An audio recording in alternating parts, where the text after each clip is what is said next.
अच्छा, चंद्रमा की किरण बराबर हर जगह पड़ती है, लेकिन उसका लाभ कौन लेता है? जो चंद्रमा का प्रेमी है, चकोर। ठीक उसी प्रकार से राम कथा की वर्षा होती है बराबर सबके लिए, लेकिन पूरा आनंद कौन लेता है? जो संत है,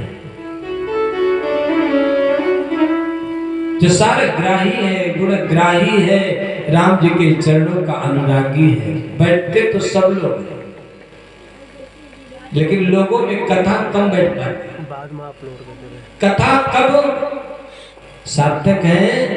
थोड़े समय के लिए सुने, लेकिन कथा हृदयंगम हो जाए।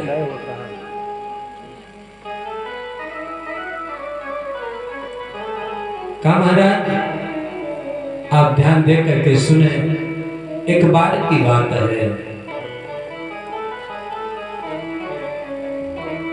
एक बार त्रेता जुग माही शंभु गए कुंभजरि सिपाही संग सती जग जननी भवानी पूजे ऋषि अखिलेश्वर जानी पूजे ऋषि। ध्यान दीजिएगा, कहां पर रहते हैं बाबा भोलेनाथ? कैलाश के उत्तंग शिखर पर। और महाराज कहां रहते हैं? समुद्र के नजदीक क्षिप्रा नदी के तट पर रहते हैं, भरद्वाज जिले। इतनी ऊंचाई पर रहने वाला व्यक्ति समुद्र के किनारे क्यों गया है? कथा सुनने के लिए। ये पहाड़ से उतरना, समुद्र के किनारे जाने का भाव क्या है? कथा वही सुन सकता है जो अपने अभिमान के ऊंचाई से नीचे आएगा। भाई, किसी को धन का अभिमान, किसी को अपने रूप का अभिमान, किसी को पद प्रतिष्ठा का अभिमान, किसी को अपने परिवार का अभिमान, लेकिन जब सारा अभिमान आप छोड़ेंगे, हजारों फीट नीचे आएगा। माउंट एवरेस्ट पर रहने वाले हजारों किलोमीटर नीचे आकर के कथा सुनते हैं। आज बहुत लोग दूर ही से पता लगाते हैं कि भैया लोग कुछ कुर्सी उर्सी लगवाए हैं कि मैत्रिक व्यवस्था। अरे भैया, यह तो सोफा की व्यवस्था है, कुर्सी की बात छोड़ो। लेकिन ध्यान रखना कि जब तक हम अपने अभिमान के उत्तंग शिखर से नहीं उतरेंगे, तब तक कथा हमारे लिए कल्याणकारी नहीं हो सकती। बोलो श्री राघवेंद्र सरकार की। एक बार त्रेता युग में से बताइए, महाराज अगस्त और भगवान भोलेनाथ का गुरु शिष्य का संबंध है। तो क्या गुरु जी शिष्य के घर कभी नहीं गए? तो गोस्वामी जी ने एक बार क्यों लिखा? एक बार की बात है, आनंद रामायण में कथा ही, आप लोग ध्यान दीजिएगा। एक बार देवर्षि नारद जी भ्रमण करते जा रहे हैं, श्रीमद् नारायण नारायण का जप करते हुए। आज विंध्याचल पर्वत अपने सौंदर्य से तीनों लोक को मात दे रहा है। हरी हरी पत्र, पुष्प, सरोवर, पहाड़, सारे कुछ, सारी व्यवस्था रत्नों से भरा हुआ है। तीनों लोक में उसका सम्मान है। नारद जी ने आकर के कहा, भैया आज तुम्हारा सम्मान सब लोग कर रहे, देखिए ध्यान दीजिएगा बात पर। आज तुम्हारा सम्मान सब लोग कर रहे हैं, लेकिन एक ऐसा व्यक्ति है कि जो आपका अपमान करता है। अच्छा, कोई भी बड़ा आदमी हो, आप उसके विरोध में एक बात बोल कर देखें तो कई मुकदमा चलेगा आपके ऊपर। बोलो भक्त भगवान की।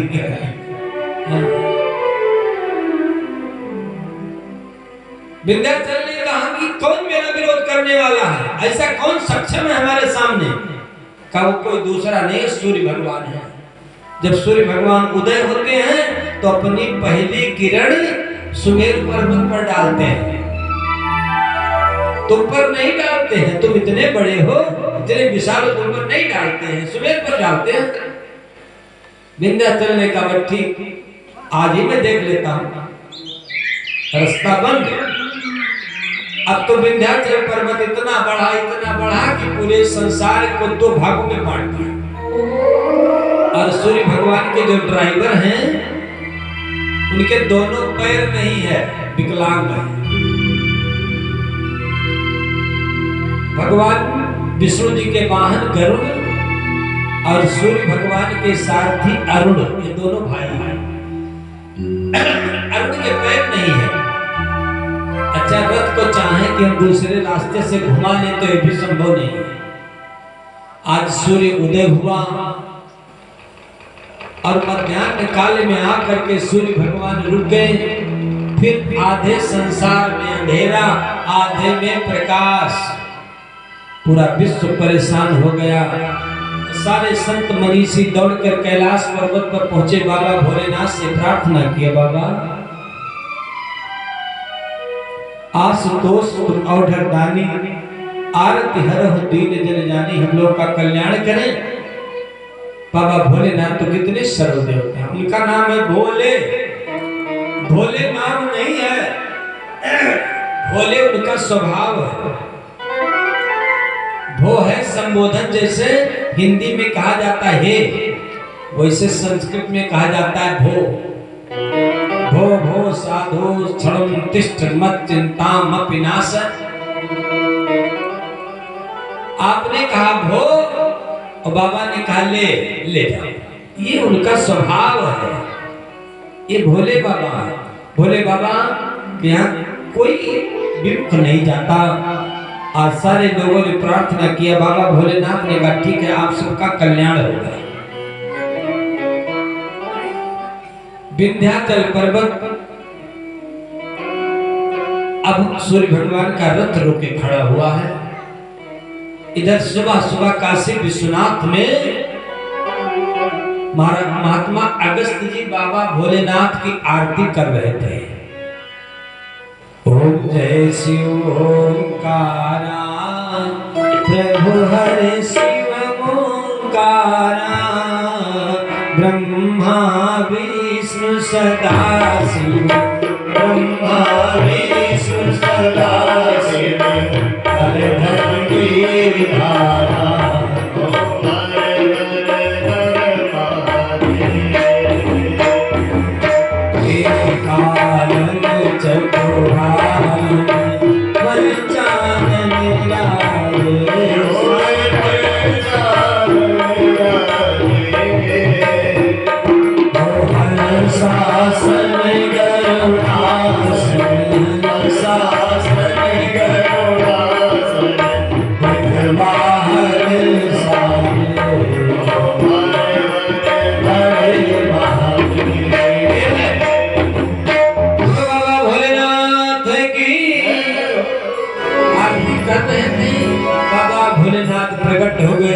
त्रिशूल धारण किए हुए, गले में काले नाग, माथे पर बाल चंद्रमा, गंगा जी की दिव्य धारा, त्रिशूल और पागंबर धारण किए हुए, भस्म धारण किए हुए प्रकट हो गए। भगवान भोलेनाथ की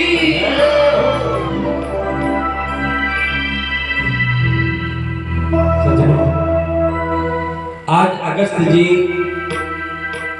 पूरे जीवन की तपस्या फलीभूत हो गई। बाबा का दर्शन हो गया, चरणों में गिरे, अपने आंसुओं के जल से चरण धोने लगे। बाबा भोलेनाथ ने कहा, महात्मन आज मैं दर्शन देने के लिए नहीं आया, आज मैं दर्शन करने आया। अरे, क्योंकि भगवान का किसी भी रूप में अवतार होता है तो कहते हैं भगवान के अवतार का मात्र एक कारण होता है, किसी राक्षस को मारना, ये सब तो उनके भ्रकुटी भंग मात्र का खेल है। अवतार भगवान क्यों लेते हैं? किसो केवल केवल किसो केवल भगतन हित लागी और परम कृपाल प्रणत अनुरागी सो केवल भगतन